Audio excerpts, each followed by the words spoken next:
চিকিৎসায় গাফিলতির অভিযোগ এনে মৃতদেহ আটকে রেখে হাসপাতালে বিক্ষোভ দেখালেন বাসিন্দারা। মালদা জেলার রতুয়া 1 নং ব্লকের শামসি গ্রামীণ হাসপাতালের ঘটনা। অভিযোগ, শামসি দেশবন্ধু পাড়ার এক যুবককে অজ্ঞান অবস্থায় হাসপাতালে নিয়ে আসা হলে তার ভালোভাবে চিকিৎসা না করে তাকে মৃত বলে ঘোষণা করে দেয় কর্তব্যরত চিকিৎসক।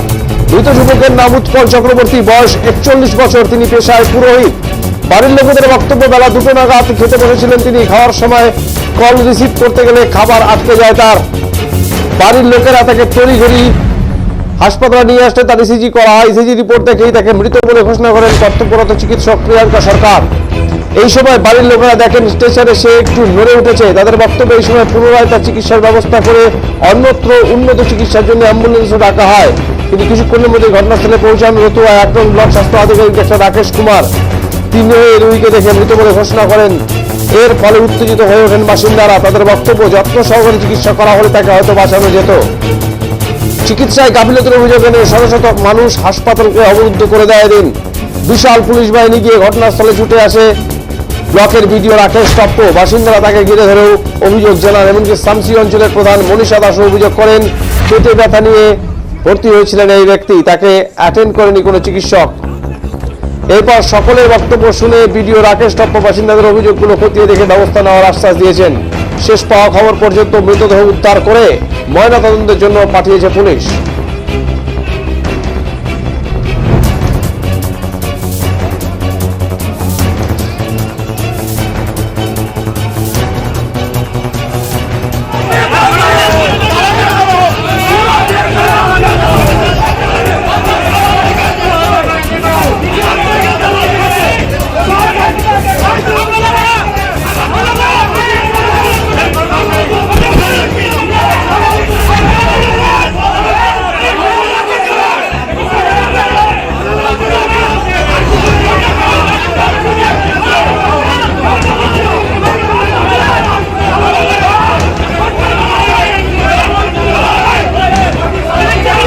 আমাদের শামসিরই একজন দাদা, উৎপল চক্রবর্তী নাম, তার দুপুরবেলা 3টে নাগাদ খাবার খেতে গিয়ে সে অজ্ঞান হয়ে পড়ে।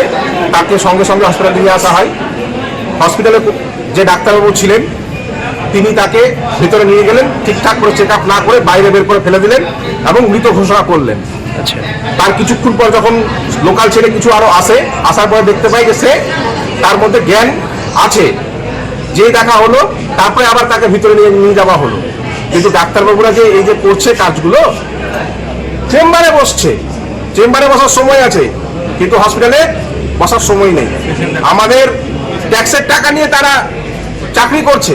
যদি এতটাই ওদের মানে টাকাতে পোষাচ্ছে না, তো সরকারি চাকরিটা ছেড়ে দিয়ে ডাইরেক্ট নিজের ক্লিনিক তৈরি করুক।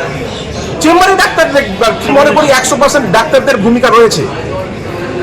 ডাক্তারদের গাফিলতির কারণেই আমাদের উৎপলটা আমাদেরকে ছেড়ে চলে গেছে। তাই করা হয়নি, কোনো প্রাথমিক চিকিৎসাই করেনি ওনারা। বেছে নিয়ে কি দেখলো না, সঙ্গে সঙ্গে বাইরে করে দিল। চাইছিলাম আমরা এর ডাক্তারদের শাস্তি চাই এবং আমাদের এই শামসি হসপিটালে 24/7 বুঝা যায় না। ওখানে প্রাইভেট চেম্বারে পেশেন্ট দেখছে, বারবার যাচ্ছি, নার্সের দেখেন দেখানো ঠিক মতো না। আজকে এনার সঙ্গে হয়েছে, ভবিষ্যতে অন্য কারোর সঙ্গে হতে পারে। প্রত্যেকে আলাদা আলাদা ইয়ে থাকতে হবে, ডেজিগনেশন থাকতে হবে। আমরা যেন বুঝতে পারি উনি ডাক্তার আছেন এবং এখানে আরো ডাক্তার নিয়োগ করা হোক, এখানে আরো অ্যাপারেটাস নিয়ে আসা হোক, ভেন্টিলেশন থাকতে হবে, দরকার পড়লে ওটি থাকতে হবে। দুই দরকার পড়ে আজকে চাচলে আমরা যাবো, কেন যাবো? চাচল থেকে কি শামসিতে পরিষেবা ভালো নাই? সবসময় চাচল যাবো, মালদা যাবো, কেন যাবো? শামসিতে এত বড় ইয়ে হয়ে গেছে, আমাদের ডেভেলপমেন্ট হয়ে গেছে, হসপিটাল ডেভেলপমেন্ট হবে না, কোন দিন ডেভেলপমেন্ট হবে? আজকে যখন আমরা প্রতিবাদ করছি আমাদেরকে সরিয়ে দিচ্ছে। কই উনি ফ্রন্টে আসলেন না? যিনি ডাক্তার ছিলেন দায়িত্বে, উনি লেডি ডাক্তার ফ্রন্টে আসলেন না কেন? মাইক দিয়ে আমরা কি মেরে দিতাম? উনি মহিলা আছেন, আমরা কি ওনাকে কি আহত করতাম? উনি ওনার স্টেটমেন্ট দেন। আমার এটা বক্তব্য যে উনি কি চিকিৎসা করলেন, কি দেখলেন? উনি আমার একজন অভিভাবক, ওনার ছাত্রকে, ওনার ছেলে মেয়েকে আমি পড়াই, ঠিক আছে? উনি যথেষ্ট গরিব সংসারের মধ্যে দিয়ে ছেলে মেয়েদেরকে মানুষ করছেন। ইচ্ছা ছিল ছেলেটাকে কোচবিহারে পড়াবে। অবশ্যই লেট ট্রিটমেন্ট, দেরি করে ট্রিটমেন্ট। ওনার জ্ঞান এসছে, আমি যেটা ফোনে খোঁজ নিয়েছি, একবার মৃত্যু ঘোষণা হয়ে যাওয়ার পরও ওনার জ্ঞান এসছে। একদম চোখ মুখ খুলেছে। হ্যাঁ, এখানে অক্সিজেন থাকে না, ভেন্টিলেশন থাকে না, কেন থাকবে না? আজকে পিডিও সাহেবকে বলা হলো, ওসি সাহেব ছিল, সেই চেয়েছিল আগামী দিনে যেন এর ভবিষ্যতে ভালো প্রতিকার হয়, এটাই আমরা দাবি করি আপনাদের কাছে, মিডিয়ার কাছে। আপনারা প্রতিবাদ উঠান। আজকে আমাদের সঙ্গে হয়েছে, অন্য কারোর সঙ্গে হবে, হাসবে, এখানে বডি মারা যাবে, কানতে থাকবো সব আমরা। হ্যাঁ, ভাই থাকুক, বোন থাকুক, চাই, আমার এটা অভিভাবক হয়, এখানে কেউ পড়ায়, ঠিক আছে? তাছাড়া আমার বন্ধু, ভাই, যাই বলো, বোঝা যায় না।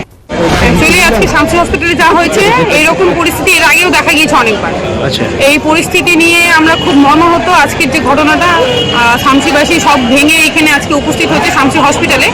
এটা হওয়া উচিত ছিল না, কেননা যেই সময় পেশেন্টকে শামসি হাসপাতালে নিয়ে আসা হয়েছে সেই সময় এখানে যে ডাক্তারবাবু, সেই ডাক্তারবাবু কর্মরত অবস্থাতেও মানে তিনি পেশেন্টের গায়ে হাত দিয়ে তো দেখেনি। হয়তো যদি দেখতো বাঁচার আশঙ্কা একটু হলেও থাকতো, কিন্তু সেই প্রাথমিক ট্রিটমেন্টটা পর্যাপ্ত পরিমাণে পাওয়া যায়নি, যাতে এখনো পর্যন্ত পেশেন্ট এখানে রয়ে গেছে। পেশেন্টকে পোস্টমর্টমের জন্য বের করা সম্ভব হচ্ছে না, যেহেতু মানুষের ভিড় রয়েছে। এর আগেও আমি পাবলিকের কাছ থেকে অনেক রকম অভিযোগ পেয়েছি যে এখানে প্রাথমিক ট্রিটমেন্টটা না হয় না আর কি, প্রাথমিক ট্রিটমেন্ট না করেই তাকে বিভিন্ন জায়গায় মালদা হোক বা চাঁচল হোক রেফার করে দেওয়া হয়। সেটা একদমই উচিত নয়। আমাদের এত বড় একটা হাসপাতাল, আশেপাশে বিভিন্ন গ্রাম থেকে এখানে সব পেশেন্টরা ট্রিটমেন্টের জন্য আসে, বিভিন্ন রকম অসুস্থতার কারণে বা আরও অন্যান্য ধরনের শারীরিক অসুস্থতার কারণে এখানে আসে, কিন্তু পর্যাপ্ত পরিমাণে ট্রিটমেন্ট পায় না। আমি আবেদন রাখবো, আমাদের বিডিও সাহেবকে আজকে বলা হয়েছে এবং এখানে যে বিএমএস স্যার আছে ওনাকেও বলা হয়েছে। এরপরে আমি সিএমএস স্যারের কাছে একটা আবেদন রাখতে চাইছি, যেন আমাদের এই শামসি হাসপাতালটা, এত বড় একটা হাসপাতাল, সেইখানে যেন এক ভালো পরিমাণের ডাক্তার থাকেন এবং পরিষেবা যেন মানুষকে সুষ্ঠুভাবে দিতে পারেন, মানুষ যাতে হয়রানি না হয়। এখানে শামসি হসপিটাল এই বিষয়ে নিয়ে কি বলবেন? বললাম জনসাধারণ তো এখনো মানে যে অভিযোগ ছিল সেই অভিযোগ আমরা নিয়েছি, সেটা আমরা দেখছি। এটা একাধিক না, সেই বিষয়ে আমি শুনলাম, এখানে প্রতিনিধিমূলক যারা ছিলেন বলেছেন, সেই বিষয়টা আমরা দেখছি। দেখুন, ওর পার্টিকুলার নাম নিয়ে বলেনি আমাকে, আচ্ছা সার্বিক মেডিকেল সার্ভিস নিয়ে দেওয়া আছে।